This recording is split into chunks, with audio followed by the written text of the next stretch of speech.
অবস্থার মধ্যে আছে সংকট কোন স্তরে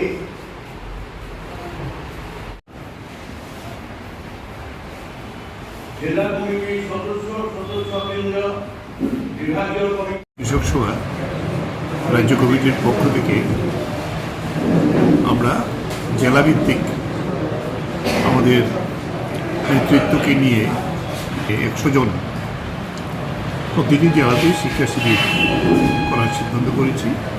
মূল বিষয় হল দেশের কৃষকদের অবস্থা এবং এই অবস্থাতে কৃষক সংগঠনকে এগিয়ে নিয়ে যাওয়া, এই দুটি বিষয়ে আমরা আলোচনা করব।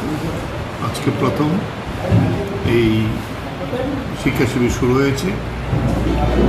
প্রধান আলোচনা করবেন আমাদের বর্ষিয়ান নেতা সহ সভাপতি কমরেড মতিলাল সরকার। এরপরের যে বিষয়টি আমি আলোচনা করব, আমরা চাইব যে এইভাবেই প্রত্যেকটা জেলাতে 8টি জেলাতেই আমরা শিক্ষা শিবির সংগঠিত করব।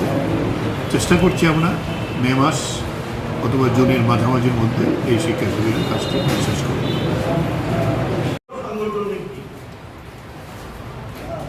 এটা আমাদের বর্ষিয়ান নেতা কমরেড মতিলাল আলোচনা করবেন।